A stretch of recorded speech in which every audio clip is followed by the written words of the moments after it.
हरे कृष्णा।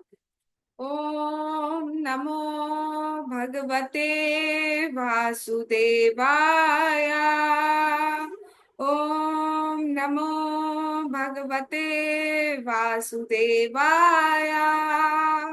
ओम नमो भगवते वासुदेवाय। हम लोग श्रीमद् भागवतम कैंटो 6 चैप्टर 2 पढ़ रहे थे। और बात यहाँ तक आई थी कि अजामिल को बहुत अफसोस हुआ अपने पाप कर्मों का। जब विष्णु दूत और यमदूत चले गए तो उसके बाद वो विचार करने लगा कि ये जो कुछ भी हुआ क्या ये सच था या मैं सपने देख रहा था। फिर उन्हें रियलाइज हुआ कि ये सपने नहीं था, ये साक्षात मेरे साथ घटित हुआ है। और केवल भगवान का नाम लेने मात्र से मुझे ये गति प्राप्त हो गई कि मैं नरक नहीं जा सका, मेरी मृत्यु टल गई। वो भयानक जो आदमी आए थे वो मुझे नहीं ले जा पाए। फिर उसके बाद वो सोचते हैं कि मुझ जैसा मैंने तो कितने कितने पाप किए, मैंने अपनी पत्नी को दुख दिया, मैंने अपने माता पिता को दुख दिया, मैंने कुल को बदनाम किया, मैंने तो सारे निंदित कार्य किए हैं। मैं अशुद्ध स्त्री का संग किया, इत्यादि इत्यादि बहुत सारे सोचते हैं। फिर सोचते हैं कि मुझ जैसे पापी को की जिह्वा पर भगवान का नाम कैसे आ गया। इससे निश्चित रूप से ऐसा प्रूफ होता है कि पूर्व जन्मों में मैंने कुछ ना कुछ भक्ति की होगी, तभी आज मेरी जिह्वा पे भगवान का नाम आ पाया है, नहीं तो नहीं आ सकता। कुछ ना कुछ भक्ति हमने की है तभी हमारी जिह्वा पे भगवान का नाम आ रहा है। तो उन्होंने सोचा कि जब एक बार नाम लेने से ये गति हुई कि मुझे नरक नहीं जा सका, वो जो यमदूत आए थे वो चले गए, मुझे भगवान के पार्षदों का दर्शन प्राप्त हो गया जिनका दर्शन बड़े बड़े साधुओं को, बड़े बड़े भक्तों को भी नहीं हो पाता। तो क्यों ना मैं अब पूरा दिन रात भक्ति ही करूं। जब सिर्फ एक नाम लेने मात्र से मेरे साथ ऐसा हुआ तो क्यों ना मैं अपने सेंसेस को कंट्रोल करके, अपनी इंद्रियों को, मन को, इन सबको वश में करके क्यों ना मैं पूरी तरह भक्ति में लग जाऊं। तो उसके बाद उन्होंने डिसाइड किया, उन्होंने निश्चय किया, उन्होंने निर्णय किया कि अब मैं सिर्फ भक्ति करूंगा, भक्ति के अलावा कुछ नहीं करूंगा, और जितने भी कल्मश हैं उनसे मैं भक्ति से ही, भक्ति करने से ही सारे कल्मश जो है वो मेरे से चले जाएंगे। तो ऐसा विचार करके वो हरिद्वार जाते हैं कि मैं हरिद्वार जाऊंगा, वहां पे सिर्फ भगवान की भक्ति करूंगा, अपने सेंसेस को, अपने मन को कंट्रोल करूंगा, उसको किसी भौतिक चर्चा में, भौतिक कार्यों में नहीं लगाऊंगा, पूरी तरह भगवान की भक्ति करूंगा। तो ऐसा डिसाइड करके अजामिल अब हरिद्वार चल पड़े हैं। अब हरिद्वार में जाकर उन्होंने क्या किया है, चोटी वाला रेस्टोरेंट में कुछ खाया है, या बाहर खड़े हुए गंगा जी के किनारे खीरे होते हैं वो खीरे खाए, क्या करा है। तो आइए देखते हैं कि क्या करा है।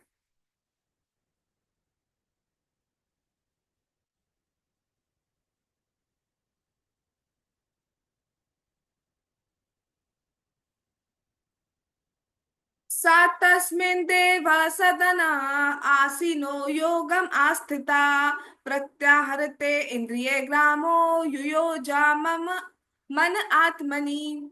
अनुवाद और तात्पर्य बाय जगत गुरु श्रीला प्रभुपाद। हरिद्वार में अजामिल ने एक विष्णु मंदिर में शरण ली, जहां उसने भक्ति योग की विधि को संपन्न किया। उसने अपनी इंद्रियों को वश में किया और अपने मन को पूरी तरह से भगवान की सेवा में लगा दिया।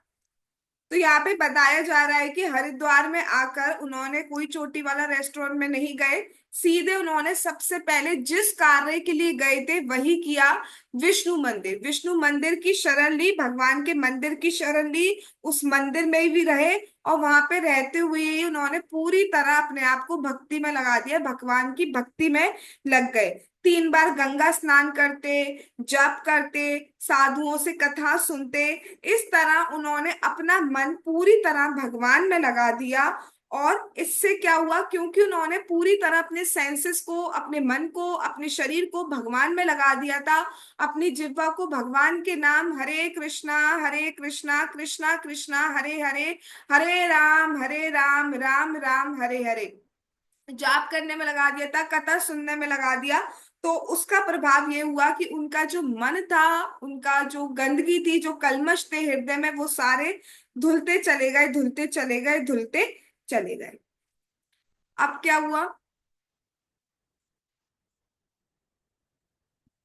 ततो गुणेभ्य आत्मानं वियुज्य आत्मसमाधिना युजे भगवद्धाम्नि ब्रह्मणे अनुभवात्मनि।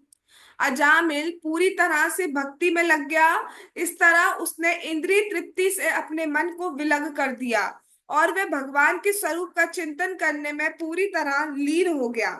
तो यहाँ बताया जा रहा है इस तरह धीरे धीरे से जो अजामिल है वो भौतिक गुणों से जो कल्मश है उनसे मुक्त होते चले गए, क्योंकि उन्होंने अपने आप को पूरी तरह भगवान की भक्ति में लगा दिया। और अब ऐसा स्टेट आ गई उनकी, एक ऐसी स्टेज पे वो पहुंच गई कि क्षण भर के लिए भी उनका जो मन है वो भगवान के तर नहीं जाता था, भगवान के अलावा और किसी वस्तु, किसी व्यक्ति, किसी विशेष पर नहीं जाता था। सिर्फ और सिर्फ उनकी बुद्धि जो है वो हमेशा भगवान में ही लगी रहती थी। तो ऐसा करते करते लगभग 15 साल जो है अजामिल के बीत गए। 15 साल तक अजामिल भक्ति ही करते रहे हरिद्वार में। तो जब 15 साल बीत गए भक्ति करते करते, तो एक दिन ऐसा आया।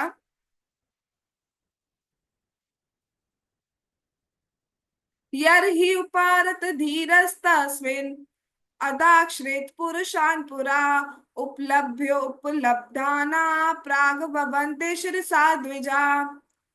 जब ब्राह्मण अजामिल की बुद्धि तथा मन भगवान के स्वरूप पर स्थिर हो गए, तो उसने पुनः उन चार दिव्य पुरुषों को अपने समक्ष देखा।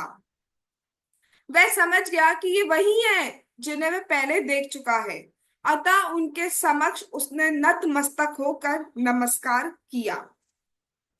तो जब भक्ति करते करते अपनी पूरी तरह अपने मन को, अपने चित्त को, अपने शरीर को, अपनी वाणी को भगवान में लगा दिया, तो लगभग 15 साल बीत गए। एक दिन ऐसा आया कि अजामिल ने पुनः दोबारा से चार पुरुषों को अपने समक्ष देखा। वो जप कर रहा था बेसिकली। जप करते करते एकदम उसकी आंख खुली और उसने, मतलब समाधि में था, जप में था, और उसकी आंखें खुली तो उसने देखा कि चार दिव्य पुरुष उसके समक्ष खड़े हैं। और जैसे ही उसने उन चार दिव्य पुरुषों को देख गया, वो समझ गया कि ये वही पार्षद है जो पहले आए थे। अब यहाँ पे ये वर्णन नहीं किया गया कि वही वाले चार थे या अलग चार थे, लेकिन इतना वो समझ गया कि वही कैटेगरी के हैं, वही लोग आए हैं। मतलब वो भयंकर पुरुष नहीं आए जो यम पाश बांध के नरक ले जा रहे थे, दिव्य पुरुष आए हैं। तो वो समझ गए कि ये वही आए हैं। और अब की बार वो अकेले नहीं आए थे, अब की बार वो अपने साथ विमान लेके आए थे, प्लेन लेके आए थे। तो उनको देखते ही अजामिल उठा और उनको साष्टांग दंडवत प्रणाम किया। भगवान के पार्षदों ने उनसे कहा अजामिल से कि अजामिल, अब आप सिद्ध हो गए हैं, अब आपको हम जैसा स्वरूप प्राप्त होगा, आपको भगवान जैसा स्वरूप प्राप्त होगा। आपके लिए ही भगवान ने ये विमान भेजा है, कृपया करके अब आप चलिए। तो देख रहे हैं आप कैसे एक भगवान का नाम लेने से अजामिल के सारे पाप नहीं कट गए, अपितु उसे भगवत धाम की प्राप्ति हो गई। उसके लिए भगवान ने स्वयं विमान भेजा है और अपने पार्षदों को आज्ञा दी है कि उसको लेके आइए। तो जब अजामिल ने ये सुना कि भगवान ने उसके लिए प्लेन भेजा है और अब उसका टाइम आ गया है जाने का, वो भी कहाँ, भगवदाम, कहाँ उसको नरक ले जाया जा रहा था जिसकी यातनाओं का वर्णन नहीं किया जा सकता, अब कहाँ उसे वैकुंठ धाम ले आया जा रहा है जहाँ के आनंद का वर्णन नहीं किया जा सकता, एकदम अपोजिट। अब क्या हुआ? हित्वा कलेवरम तीर्थे गंगायां दर्शनादनु सद्या स्वरूपम जगरहे भगवत पार्श्ववर्तिनाम। विष्णु दूतों का दर्शन करने के बाद अजामिल ने गंगा नदी के तट पर हरिद्वार में अपना भौतिक शरीर त्याग दिया। उसे अपना आदि आध्यात्मिक शरीर पुनः मिल गया जो भगवान के पार्षद के लिए उपयुक्त था। तो यहाँ क्या बताया जा रहा है कि ये बात जैसे उसने सुनी कि अब चलने का टाइम आ गया, अजामिल उस समय गंगा जी गए। गंगा जी के जल में खड़े होकर उन्होंने अपने शरीर का त्याग कर दिया। गंगा जी में ही उन्होंने अपना शरीर छोड़ दिया, मतलब कोई दाह संस्कार कुछ करने की जरूरत नहीं पड़ी, शरीर छोड़ा और बहाव जो है गंगा जी का बहा के ले गया। और उसी समय उनको भगवत स्वरूप की प्राप्ति हो गई, उनका जो स्वरूप है आध्यात्मिक स्वरूप जो है उसकी प्राप्ति हुई। इधर शरीर, भौतिक शरीर का गिरना हुआ, उधर आध्यात्मिक शरीर का प्राप्त होना हुआ। तो फाइनली अजामिल अपने आध्यात्मिक स्वरूप में स्थित हो गए, सच्चिदानंद स्वरूप में स्थित हो गए। साकं विहाय सा विप्रो महापुरुष किंकरे हेमं विमानमारुह्य ययो यत्राश्रयापतिः। भगवान विष्णु के दूतों के साथ अजामिल सोने के बने हुए विमान पर सवार हुआ। वह आकाश मार्ग से जाते हुए सीधे लक्ष्मीपति भगवान विष्णु के धाम गया। तो भगवान के पार्षदों के साथ अजामिल सोने के विमान पर चढ़कर भगवान के धाम चला गया। हरे कृष्णा कृष्णा कृष्णा हरे हरे, हरे राम राम राम हरे हरे। भगवान की बातचीत करते हुए, भगवान का कीर्तन करते हुए सब पार्षद और अजामिल मिलकर भगवान की बातें कर रहे हैं, भगवान की गुण रूप नाम लीला इनकी चर्चा करते हुए भगवान के धाम पहुंच गए। तो कितनी सफलता है, कितनी सक्सेस अजामिल को प्राप्त हो गई, मतलब कितनी क्या कही जाए कि जीवन का जो उद्देश्य है वो उसको प्राप्त हो गया। थोड़े से जीवन में सारे पाप समाप्त करके वो फाइनली भगवान के पास चला गया। यही सिद्धि है, यही मुक्ति है वास्तव में।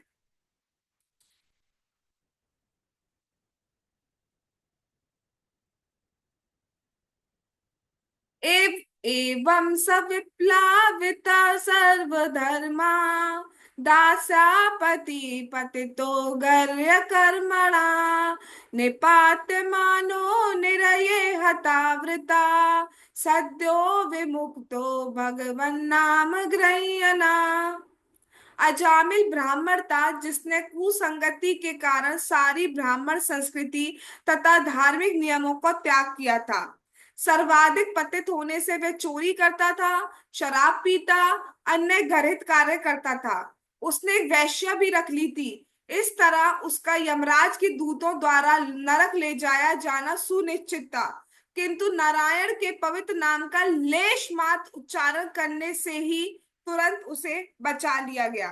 तो यहाँ बताया जा रहा है कि इस तरह अजामिल ने भगवान के धाम चला गया। अब सुखदेव गोस्वामी गाते हुए कहते हैं कि हे महाराज परीक्षित, इस प्रकार जिस व्यक्ति ने अपने सारे धर्मों का नाश कर दिया था, एक भी कर्तव्य का पालन नहीं करता था और सारे निंदित कार्य कर रहा था, सारे पापमय कार्य कर रहा था, पूरा पतित हो चुका था, नरक में ढकेला जा रहा था, किंतु भगवान के नाम लेने के कारण वो मुक्त हो गया, तत्काल मुक्त हो गया केवल भगवान का नाम लेने से। इसलिए बहुत सारी जीवन में बार बार यही बात बोल रही हूँ, बहुत सारी चीजें हमारी जिंदगी में आ सकती है, फेवरेबल अनफेवरेबल, कोई भी स्थिति हो, बहुत सारे चैलेंजेस आएंगे, हर्डल्स आएंगे, लोग आपसे कहेंगे छोड़ दो, क्या रखा है इसमें, कर लो, बाकी चीजें भी जरूरी है, एक्सेट्रा एक्सेट्रा। आपके जीवन में बहुत सारी चीजें ऐड ऑन होंगी या रिमूव होंगी, जो भी है, बट भक्ति मत छोड़िए। कुछ भी हो जाए, don't skip your chanting and don't skip your hearing, not even for a single day, until and unless हम स्ट्रेचर पर नहीं पड़ गए, तब बात अलग है, तब तो हम कर ही नहीं पाएंगे। बट जब तक स्ट्रेचर पर नहीं है तो स्ट्रेचर के आने का वेट ना करें।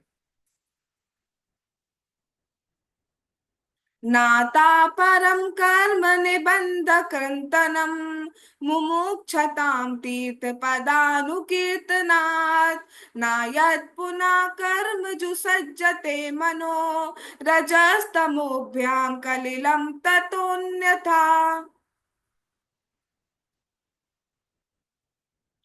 अतः जो व्यक्ति भव बंधन से मुक्त होना चाहता है, उसे चाहिए कि उन पूर्ण पुरुषोत्तम भगवान के नाम, यश, रूप तथा लीलाओं के कीर्तन तथा गुणगान की विधि को अपनाएं, जिनके चरणों पर सारे तीर्थ स्थान स्थित हैं। अन्य साधनों से जैसे पवित्र पश्चाताप, ज्ञान, यौगिक ध्यान से उचित लाभ प्राप्त नहीं हो सकता, क्योंकि ऐसी विधियों का पालन करने पर भी मनुष्य अपने मन को वश में ना कर सकने के कारण पुनः सकाम करने कर्म करने लगता है। क्योंकि मन प्रकृति के निम्न गुणों से यथा रजो तथा तमो गुणों से संदूषित रहता है। तो अब यहाँ पे सिद्धांत कह रहे हैं कि ये सिद्ध है, ये साधुओं द्वारा, ये शास्त्र द्वारा कहा गया है कि जो मुक्ति चाहते हैं, जो भी कर्म बंधन से मुक्त होना चाहते हैं, उनके लिए भगवान कृष्ण, उनके लिए भगवान विष्णु के कीर्तन के अलावा और कोई उपाय नहीं है। गंगा जी जिनके चरणों से निकलती है, ऐसे भगवान की भक्ति के अलावा और कोई साधन नहीं है जो हमें पूरी तरह से कर्म बंधनों से मुक्त कर दे। बाकी जितने भी साधन है, पश्चाताप, ज्ञान, ध्यान, कुछ कुछ कर्मों से मुक्त कर सकते हैं, बट आप सोचे पूरी तरह से वासना समाप्त हो जाए, तो वो सिर्फ भगवान की भक्ति करने से प्राप्त हो सकती है, नहीं तो हम दोबारा गिरते ही गिरते। अगर भक्ति नहीं करेंगे तो हमारा कर्म चक्र पूरी तरह से नहीं कट पाएगा, क्योंकि वासना समाप्त नहीं हो पाती है। वासना जो है हमारी, भगवान का नाम लेने से, भगवान की कथा, या इन शॉर्ट में बोला जाए भगवान की भक्ति करने से वासना समाप्त होती है और हमारा हृदय शुद्ध होता है।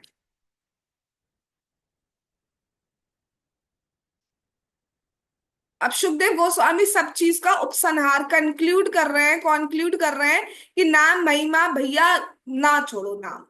और कुछ नहीं कह रहे हैं, बार बार एक ही बात कह रहे हैं, लेकिन हम प्राणी समझते नहीं है, तो इसलिए बार बार कह रहे हैं, क्या करें। या एतम परमं गुह्यम इतिहास अगापहम शृणुयाच्छ्रद्धया युक्तो यश्च भक्त्यानुकीर्तयेत् न वै स नरकं याति नैक्षितो यम किंकरे यद्यपि मंगलो मृत्यो विष्णु लोके महीयति। अब अब सुखदेव गोस्वामी कह रहे हैं कि भैया, जिसने ये अजामिल प्रसंग सुना है, जिसने ये नाम महिमा सुनी है, रोज आ रहे हैं, कैमरा ऑन कर रहे हैं, लुढ़ते लड़कते फिरते फिरते सुन रहे हैं, तो उनका कोई फायदा होगा या नहीं होगा। हम ऐसे बैठ रहे हैं, ऐसे बैठ रहे हैं, तो हमारा कुछ फायदा होगा या नहीं होगा। तो उसके लिए सुखदेव गोस्वामी बता रहे हैं कि क्या हो। चूंकि इस अति गोपनीय ऐतिहासिक कथा में सारे पाप फलों को नष्ट करने की शक्ति है, अतः जो भी इसे श्रद्धा तथा भक्ति पूर्वक सुनता है या सुनाता है, वह नरक भागी नहीं होता, चाहे उसे भौतिक शरीर मिला हो, चाहे वह कितना ही पापी क्यों ना रहो। जय राम जी। दरअसल यमराज के आदेशों का पालन करने वाले यमदूत उसे आंख उठाकर देखने के लिए भी उसके पास नहीं जाते। अपना शरीर त्यागने के बाद वह भगवत धाम लौट जाता है, जहां उसका स्वागत स्वागत किया जाता है और पूजा की जाती है। अब भैया आप लोग खुद देख लीजिए कि क्या कह रहे हैं सुखदेव गोस्वामी। या तो आप लोग बोल दो सुखदेव गोस्वामी झूठे हैं, या फिर अगर सच मानते हो तो भगवान की कथा सुनना श्रद्धा से स्टार्ट कर लें। क्या कह रहे हैं यहाँ पे, बता रहे हैं कि कोई भी व्यक्ति, यहाँ पे ये नहीं बताया जा रहा है लड़का होना चाहिए, लड़की होनी चाहिए, बूढ़ा होना चाहिए, बूढ़ी होनी चाहिए, बच्चा होना चाहिए, इस जाति का होना चाहिए, इस ब्रह्मचारी होना चाहिए, गृहस्थ होना चाहिए, कुछ भी नहीं मेंशन किया गया है। पापी होना चाहिए, अपापी होना चाहिए, नथिंग। कोई भी हो, जो भी हो, इसे सुनता है, श्रद्धा के साथ सुनता है कि हाँ, भगवान की महिमा का जो वर्णन किया गया है ये बिल्कुल सही है, इसमें कोई भी अतिशयोक्ति नहीं की गई है, इसमें कुछ भी एक्स्ट्रा नहीं बोल दिया गया है। ये बात बिल्कुल सच है। जो ये मानता है, जो ये स्वीकार कर पा रहा है कि भगवान का एक नाम सारे पापों को नष्ट कर सकता है, जो इस श्रद्धा के साथ सुनता है, मानता है और अगले दिन से भक्ति उसी प्रकार से करता है, वो कभी भी नरक नहीं जा सकता है। और यहाँ तक कि यमराज के दूत उसके पास नहीं आ सकते, वह भगवान के धाम जाता है। इसलिए किसी को भी शंकर नहीं करनी चाहिए कि जो भी वर्णन चल रहा है, पूरी नाम महिमा जो सीरीज चल रही है वो झूठी है। ये बिल्कुल सत्य बात है। यहाँ पर गंगा जी के तट पर सुखदेव गोस्वामी महाराज परीक्षित को कथा सुना रहे हैं। ना तो सुखदेव गोस्वामी झूठ बोलने बैठे हैं, ना परीक्षित महाराज झूठ सुनने बैठे हैं। इसलिए जो भी वर्णन किया जा रहा है वो बिल्कुल सही किया जा रहा है। यहाँ पे अगर बताया जाए है कि हरे कृष्णा कृष्णा कृष्णा हरे हरे, हरे राम राम हरे हरे, जाप करने से सारे पाप कर्म खत्म होते हैं, हमारी वासनाएं समाप्त होती है, हमारा हृदय शुद्ध होता है, तो निश्चित हम भगवत धाम लौटेंगे। थोड़ा टाइम लग सकता है, जैसे जामिल को 15 साल लगे, 15 साल क्या ही है भगवत धाम जाने के कंपैरिजन में। जो जितने जन्म हमारे होने वाले हैं वो सब कट जाएंगे भक्ति करने से।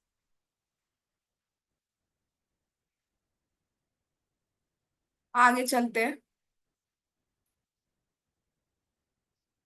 म्रियमाणो हरे रामा गृणन् पुत्रोपचारितम् अजामिलो अपि गाधाम किमोता श्रद्धया गृणन्। अजामिल ने मृत्यु के समय कष्ट भोगते हुए भगवान के पवित्र नाम का उच्चारण किया, और यद्यपि उसका यह उच्चारण उसके पुत्र की ओर लक्षित था, फिर भी वह भगवत धाम वापस गया। इसलिए यदि कोई श्रद्धा पूर्वक तथा निरपराध भाव से भगवान नाम का उच्चारण करता है तो वह भगवान के पास लौटेगा। इसमें संदेह कहाँ है, अर्थात कोई संदेह नहीं है। क्या बताई जा रही है, फाइनली कह रहे हैं कि अरे कोई मरते समय भी, अशुद्ध अवस्था में भी पुत्र का नाम लिया जामिल ने। नारायण बोला, उसको कोई श्रद्धा नहीं थी, उसको नहीं पता था मैं भगवान का नाम ले रहा हूं। ऐसा महापापी अजामिल भी जब भगवान के धाम चला गया, तो फिर जो लोग श्रद्धा के साथ भगवान का नाम जाप करते हैं, 16 माला जाप करते हैं, भगवान की महिमा जानते हुए नाम जाप करते हैं, तो उसका उद्धार क्यों नहीं हो? उसका उद्धार निश्चित रूप से होगा। वो निश्चित रूप से भगवान के धाम वापस जाएगा।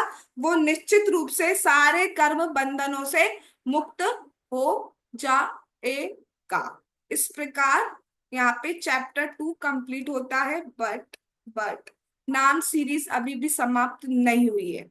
कल से भगवान ने चाहा तो हम चैप्टर 3 स्टार्ट करेंगे, जिसमें वर्णन आएगा कि भाई वो जो यमदूत थे उनका क्या हुआ। वो जो भाग गए तो उनको भगा दिया गया था, वो यमराज जी के पास वापस चले गए।